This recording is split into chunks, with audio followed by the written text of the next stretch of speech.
Hi, Martin here. It's mid-April here in the near north of Ontario, and it's a beautiful sunny day. Temperature is well above zero. The thaw is on. There's still enough snow for snowshoeing. In fact, I was out here a few days ago without my snowshoes, and that was a mistake. I was post-holing up to my crotch. So today I brought my snowshoes. So today I'm just going to take a nice hike out into the woods, make a little campfire, and enjoy a nice hot lunch, and then hike out again. And I thought I'd take you with me. So come on.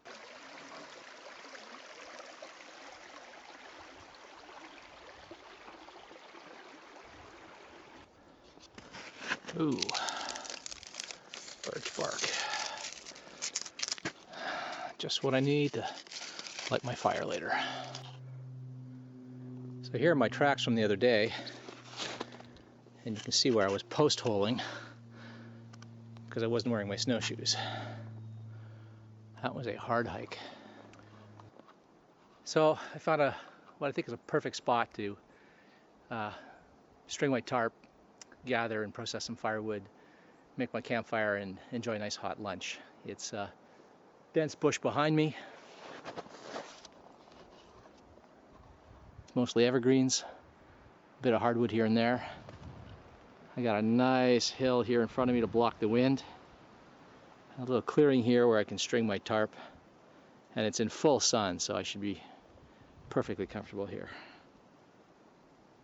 Looking forward to this. Gonna tamp down an area where I can sit, stand, and build my fire without having to wear my snowshoes. Won't be long before this is nice and hard and I'll be able to stand on it.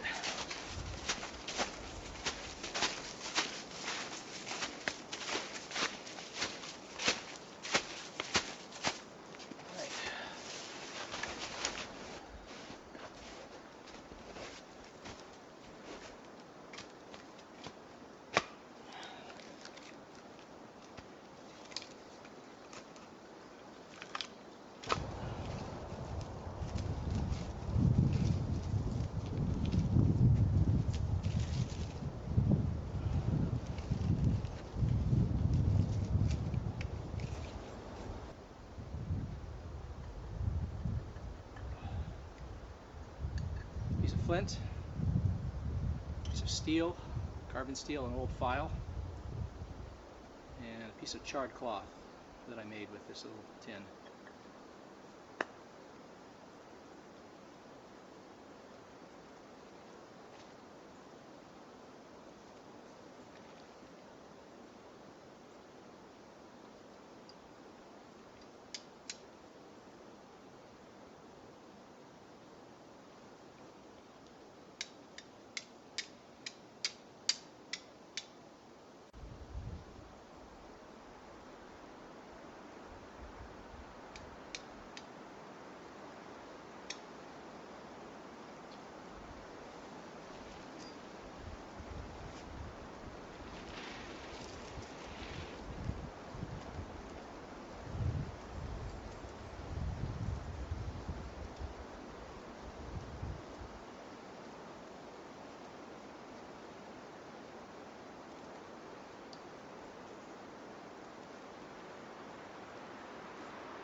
So lunch this afternoon is going to be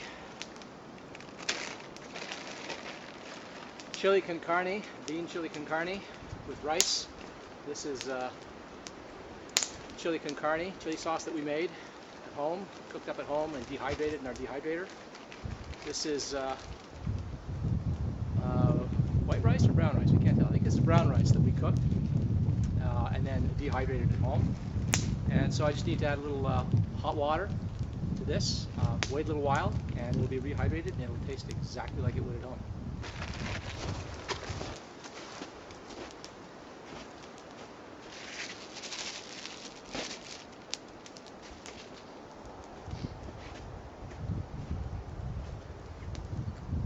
I drank most of my water, but I saved some for the pot here so I could melt some snow in it. And that's almost melted. So that won't be long before that boils.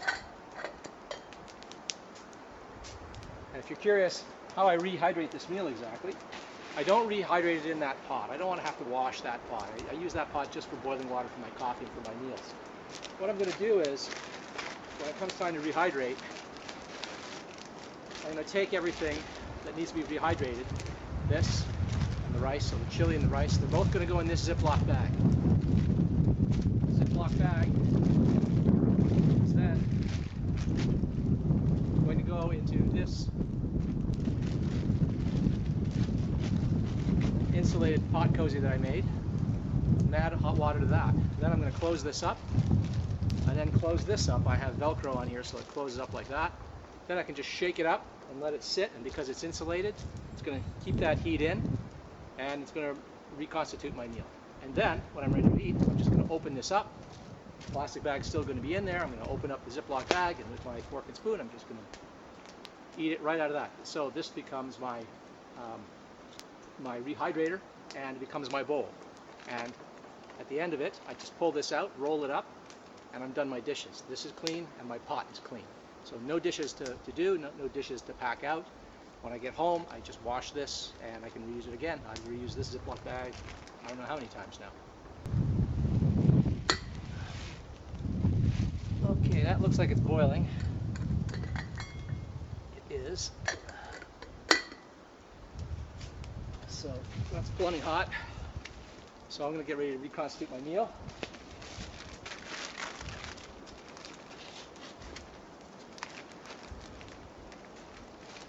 So take my big Ziploc bag, fold over the top,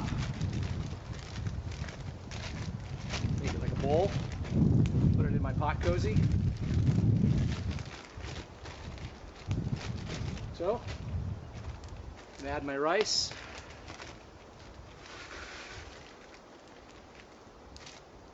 And then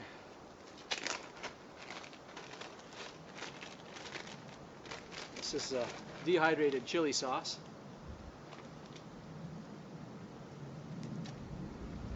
That's going to go in there. Now you don't need to actually add a lot of water to this, because when you consider rehydrate, you only need to add as much water as was removed from it, unless you want it to be soupy. So I don't need an awful lot of water in there. So I'm going to have plenty of water for my coffee. Why don't I do that? Actually, I'll prepare my coffee first. For my coffee, I just use an old insulated cup. They used to give these away at gas stations.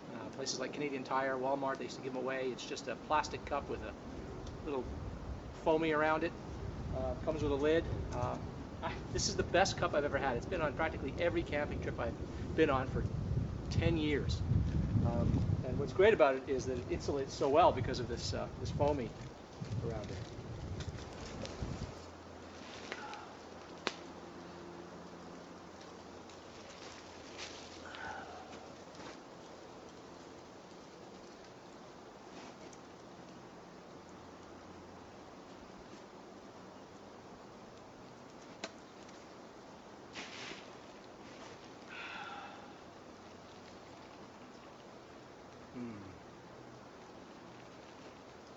That's going to be good.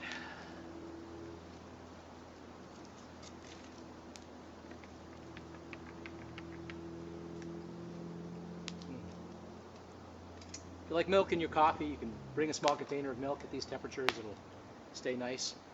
Or you can bring powdered milk, which is what we do in summer. And now a little water to reconstitute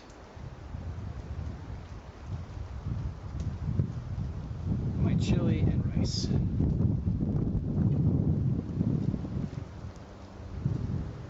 little more. That should be plenty. So next, I'll just close up this Ziploc bag. Get some of the air out of it. so it fit inside nicely.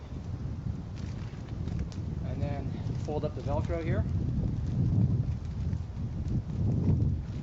And give it a good shake. Just let it sit and reconstitute. In the meantime, I get to enjoy my coffee. Well, this should be just about ready. It's been about 10 minutes, 15 minutes. Oh yeah, that looks like rice and chili. So the way I do this is I just fold my Velcro over like that. And that forms a kind of rim. Open up the Ziploc, fold it over.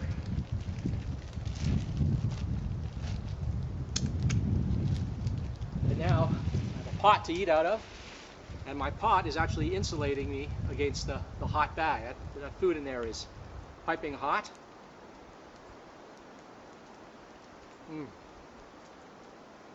Oh man. When you have to work for food, it tastes so much better.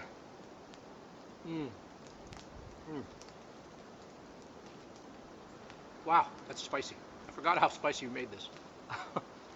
And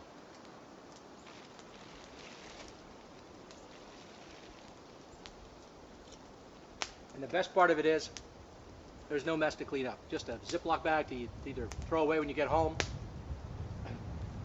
or wash. I like to reuse my Ziploc bags.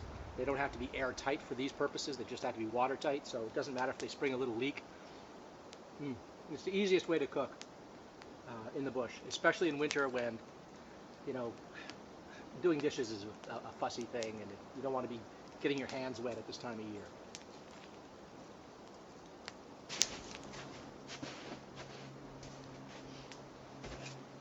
Just got a bit of clean snow to melt, so I'll have more hot water. You know, it never ceases to amaze me how that small quantity of food that you saw me put in here, when it's rehydrated, is an enormous meal.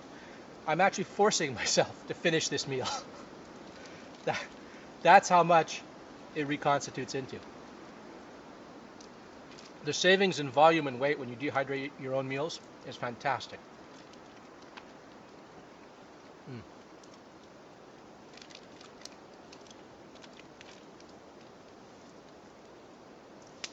I should say something about this setup and why I set this up the way I did.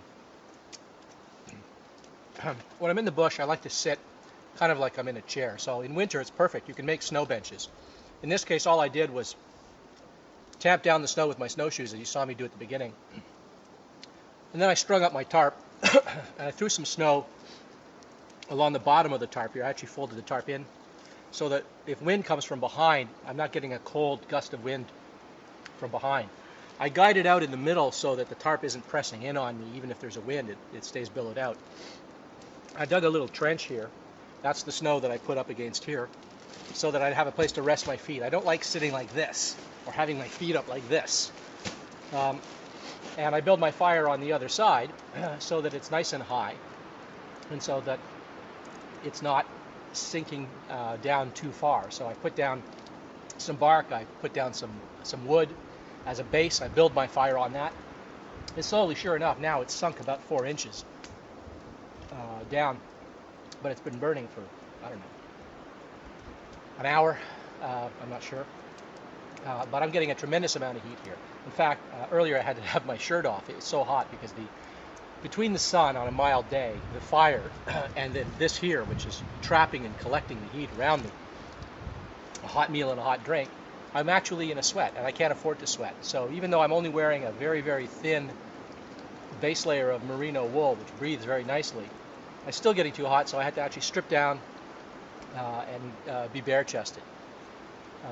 But anyway, that's why I set this up this way. I don't like having wind hitting me in the back. I love the feeling of a tarp. I sort of feel like, I don't know, it feels like I'm sheltered. And it traps the heat, it blocks the wind. And I like to have a place to keep my feet in, so I like a trench. I like to be able to sit upright lean forward into the fire and warm my hands if it's cold. And I like the fire to be at about this height. I don't want it down in a trench. I prefer it where I can easily just grab wood and, you know, reach over and grab my pot and do what I need to do within arm's reach and at the right height without having to be bent over all the time. And this is just a more, you know, civilized way of sitting and eating. It's the way that we're accustomed to eating, sitting, not squatting. So that's what I do when I'm in the bush. Anyway, I hope you enjoyed this, and I hope you found it useful.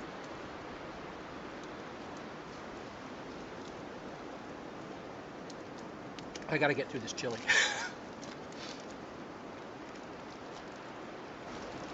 Well, it's time to pack up and continue my hike. So I'm going to show you what my routine is when I pack up after I've had lunch. First thing to do is I rinse my cup. I take that water that I boiled, that snow that I melted and boiled. I give my cup a little rinse.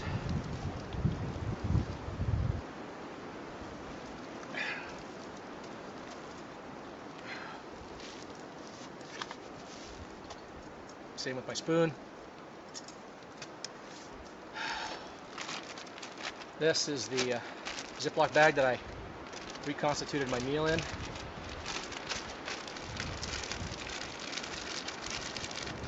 Just roll it up and zip it up, and that's done. This water that I boiled so that I could refill my Nalgene bottle.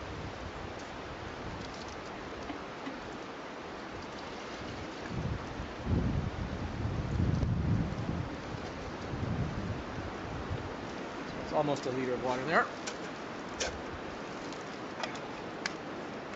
And that goes into this insulator, so it'll stay warm for hours. In fact, it's hot. Stay hot for hours. Then, putting away all this cooking pot. How do I do that? Well, all these odds and ends, matches, salt and pepper, sugar, coffee. More sugar goes in my cup.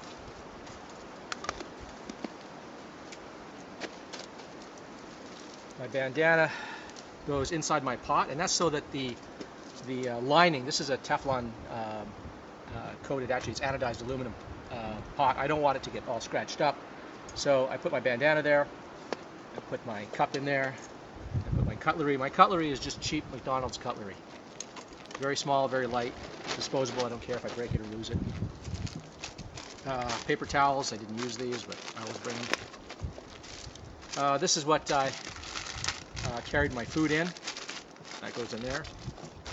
And I can even put my dirty dishes in there if I want. Although normally I wouldn't put my dirty dishes in my cook kit. I wouldn't want anything that smells of food. So this and this would go in a trash bag. That would go in my food bag if I was hanging out, if I was on an extended camping trip so that critters and bears couldn't get at it. I wouldn't want any of that in my backpack or in my tent or anything like that. But since I'm just packing out of here, it can go in here. It's going to be on my person anyway.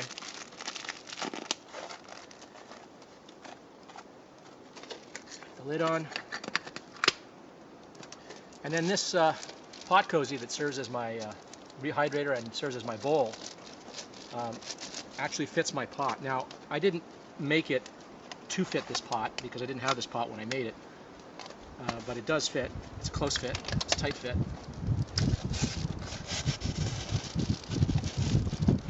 So if you make one of these yourself, make sure that it'll fit your pot. There you go.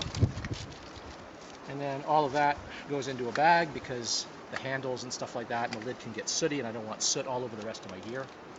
I don't mind a bit of soot on my clothes or a bit of soot on my hands, but I don't want it all over the rest of my kit. And then that's it. That's my whole kitchen put away. And my Nalgene bottle refilled. Now I'm ready to go, keep hiking, and I have plenty of drinking water. And it's warm drinking water because when you're out in the cold and winter, what you want is warm water to drink, not cold. That's it. My kitchen's done. Next, I'm going to put out my fire. Something I should say about putting out a fire in winter. A lot of people think you just throw snow on it and be done, but that won't necessarily work. Oxygen can still get to it, and a fire like this can smolder for hours and hours. Once it gets down to bare ground, it can actually set fire underground, and you can have a smoldering below ground fire, believe it or not, under snow.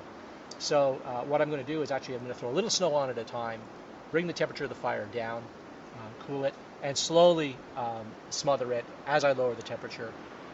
And I'm going to be scattering the coals as well. And then I'll cover it over completely with snow. There'll be no trace that I was here. And in late spring and summer, there'll be some. There won't be a scorched ground, but there'll be some pieces of burnt wood that will indicate that there was a fire made here. And that's it. Oh, and the last thing is I'm going to strike my tarp and pack up and go.